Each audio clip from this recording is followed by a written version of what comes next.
Hello and welcome to my channel, or welcome back to my channel. Today I am setting up my new bullet journal. This is coming a little bit out of order because I have since posted my May and June setups that are in this journal, but I'm really just trying my best to get started and get into the groove here.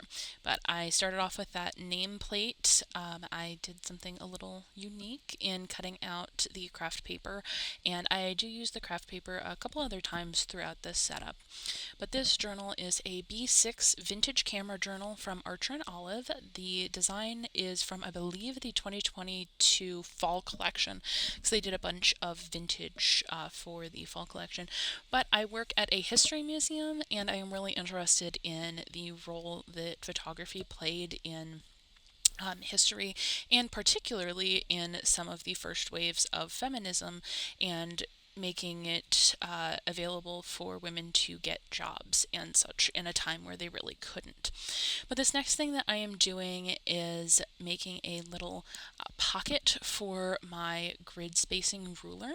I found the grid spacing ruler from Joshi Curran here on YouTube and used it for my first journal this year, and then absolutely had to for this journal because I was previously using an A5 and decided to use this B6 on a whim.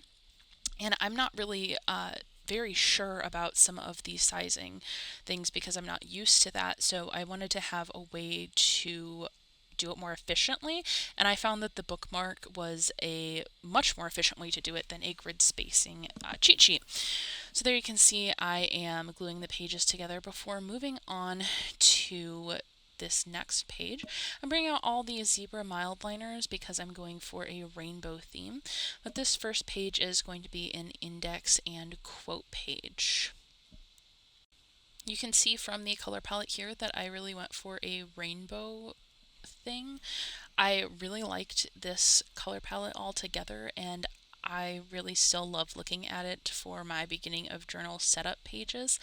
And this kind of split thing that I did was one of my favorites. So you'll see going forward, there are quite a few other places that I use this kind of split rainbow for my design elements, and then I'm fitting the index header inside of that and adding some little stars and dots and other kind of decorations to the page.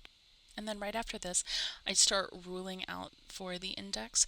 The index is not something I hugely refer to, but I like to have it in there for almost no other reason other than I get in times where I really just want to put something down in my journal, and if I'm able to write something down in the index, it gives me a little bit of sense of productivity, and I enjoy it for that sense, so why deprive myself? You can see I added another little rainbow decorative element in the corner there before I ruled this other column, and then I'm moving on to the next page, which is the future log. I am cutting out all of the calendars in this craft paper. Like I said, I was going to be using it, and then glued those down and added colors onto it. I really sped up adding in the calendars. This ruling that I'm doing right here is because I like to split up my future log. So it is split up into holidays at the top, birthdays in the middle, and work events at the bottom there, or in the bottom of the sections, and then the very bottom is for everything else.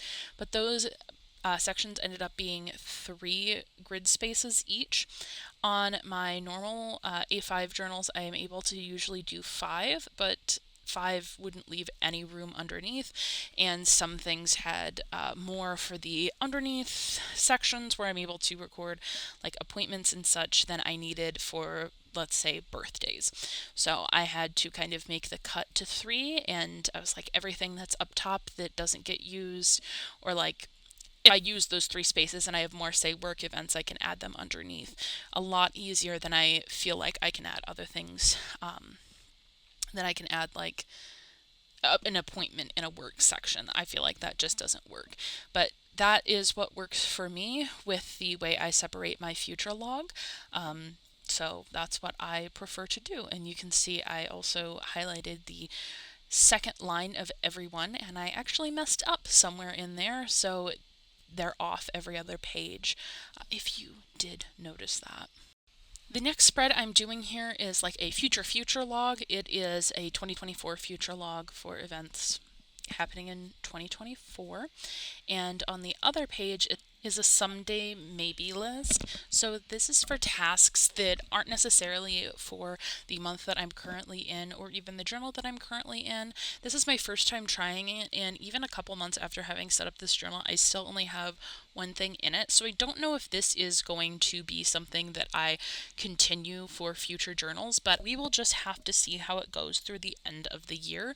I tended to have some more of these tasks when I was working on being a leader in my my college's equestrian club, so I had some far out tasks, for lack of a better word, that I had to record to remember to do in the future, but I can't think of anything as of late that I need to do super in the future, which is random because I'm thinking of so many things that I have to do. Maybe that's what I should really be recording. There are the things that I have anxieties about for the next calendar year. Anyway, this next thing that I'm setting up is my 101 things list, 101 things planning, but I decided for this I was going to add in a full page of craft paper.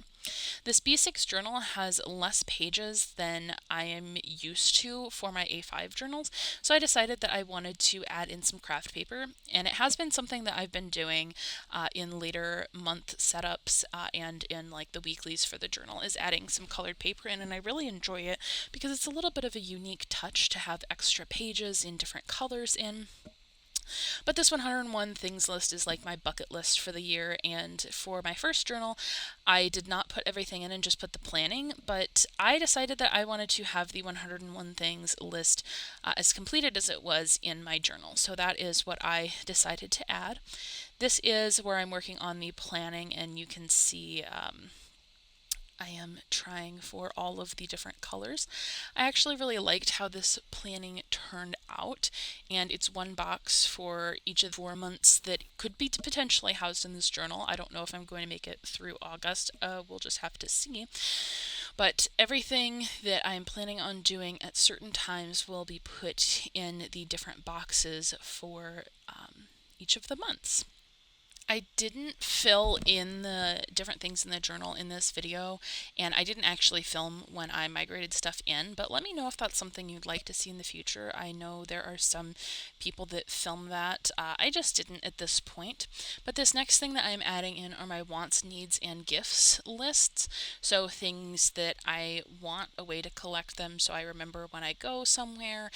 Particularly, I had written down different pens that I wanted, and I am going to Michael's later today, and I'm going to have this list with me so I know which ones I wanted. Needs, different things that I need.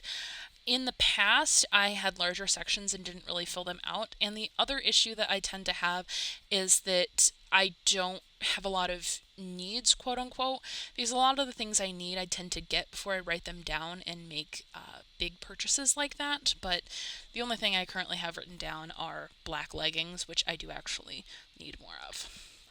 This next spread, or this next like collection of spreads, are things that I use in every journal that I set up. I've been using it for about a year now. I really enjoy using these. This particular one is shows to watch and movies to watch, and I liked having that every other line highlighted on this.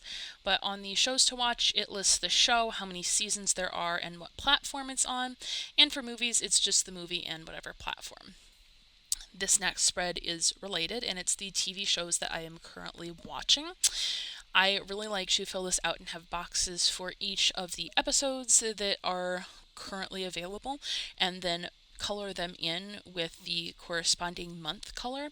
I don't have a great way to show this off right now, but basically I pick a color based off of my theme and off of the markers that I'm using for each month, and I use that to fill out or color code different things, and particularly for this TV shows to watch spread. And I really like this because it gives me an overall snapshot of how much I have watched and how much I have left to watch. And this last little related spread is the movies watched spread. So there is a little section for the date I watched it, the movie I watched, and the rating that I gave it.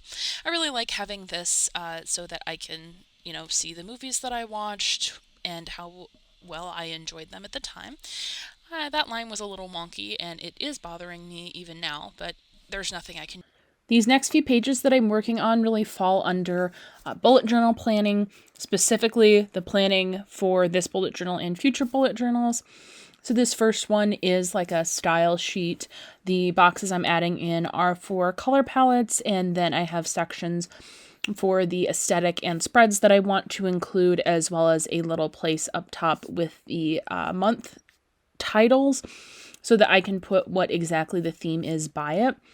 I have really enjoyed having these in my journals this year as a way to kind of snapshot what I've been doing for my themes throughout the year and to have a little planning space ahead of the time that I'm actually setting up for my monthly spreads. I also need to transfer some of this information to my yearly collections journal, where I added a place where I would put in my monthly themes, but it's the middle of June and I have yet to go back and do that for any previous months. Maybe I'll make a video on it when I finally do it. But you can see I'm just finishing up this spread here by adding aesthetic and spreads as the headers to all of the months. And then flipping on, this is my new bullet journal planning. This is another idea that I got from Joshua Curran here on YouTube, and it is a place to set up a bunch of different stuff for my next journal after this. It is thinking ahead a lot, but I had it in my previous journal from this year, and I really enjoyed having it, and I've even started using this spread in this journal to plan for my future journal in some different spreads that I want, some things that I want to change about my key, a bunch of different stuff like that. So it is really nice to have because it makes me feel like I'm being a lot more mindful in the choices that I'm making with my bullet journaling practice. And like I am changing the system to evolve with me and evolve to my needs, as opposed to just kind of falling into the same old whenever I'm setting up a new bullet journal. But I'm just adding in the headers now, and it's a check mark for things I like and want to keep, an X for things I want to leave in the past, leave in this journal, spreads to include, and notes. In this last clip, I'm going back to that page just left of the index to put in a quote page. And I kind of go back and forth on whether I find quote pages particularly useful for me, but I decided to put it in for this one. The quote that I picked is "Take the risk." Super sweet and simple. I hope to kind of take the risk with this journal and do some more, not bad risky things, but things that I wouldn't necessarily think of that I might want to do, but have anxieties and fears holding me back. So this is just a reminder to myself to kind of not be afraid of those things, not be afraid of wanting to do something cool, not being afraid of wanting to do things that I've always wanted to do, which kind of ties into some of my 101 things that are things that I kind of want to do, but maybe because I have to do them alone, I'm a little scared to. Or they're things that just bring me a little outside of my comfort zone, and I might need that reminder to take the risk to do it. I have done some things so far this year that are a little out of my comfort zone, and while I don't know that it was precisely this quote that made me take the risk, it could have been me subliminally looking at this quote every time I flip back to the index or am just doing something in my journal and looking through my different setup pages. So I really appreciate having this one in there, and I found that the rainbows were really fun to do while I was setting this up. So to set up this extra little rainbow spread was a lot. Please also note that this section is quite a bit more sped up, and I am continuing to add little white details all together in one batch after I added all the rainbow accents. So that's what I'm doing here, and it was just a really long clip, and I wanted to speed it up quite a bit more just for the sake of time. So this next thing I'm doing is adding a flip out key, and my signifiers have kind of flip-flopped back and forth between what I did, but I have started to kind of nail down things specifically for tasks and events. They have been my signifiers for quite a while, but my key is kind of ever evolving with my different needs for it, which I find to be a little bit different than some other people in the bullet journaling YouTube space. I think a lot of people have their key set for quite a while. So maybe this can serve as an example to someone that not everyone keeps the same key their whole time. But you can see some of the signifiers for me, like a dot for a task, a circle for an event, a smaller circle for a list item. I have found that I am not able to really keep up with like bigger and smaller circles. So I've kind of let that go to the wayside, where it's just kind of, if it's a circle in a list, I recognize that that's what the circle is signifying, not an event. So I'm able to kind of separate those. And this last thing I'm doing here is adding the different divisions to my grid spacing bookmark. You saw earlier where I made the pocket for it to go in, and I just decided at this point to actually add in everything for it. I went with some color palette colors, but I went more for some of the red toned colors. I used the pink, the purple, and the orange. I really liked that color palette with it. And like I mentioned earlier in the video, I really love this method for doing the grid spacing instead of doing a grid spacing cheat sheet, because it's easy to just take it to whatever page you're using and be able to easily divide everything up. I will link the video that Joshi Curran did in the description box down below, but I really recommend you checking out and trying out this method. But here is the final flip through of my new bullet journal setup with all the bells and whistles of my grid spacing bookmark pocket, my flip out key, that nice nameplate page that I'm still so proud of, and then going into the pages. Thank you so much for watching. Please subscribe if you are at all inclined to, if you enjoyed this content at all, if you would like to see more from me. Let me know any content you'd like to see from me as well, or anything that you think would be interesting if I tried. And let me know what you were thinking of for a new bullet journal setup. I know a lot of people set up about halfway through the year. This was a little early for me, but I'm getting it posted about right on par with a lot of the other midway through the year setups.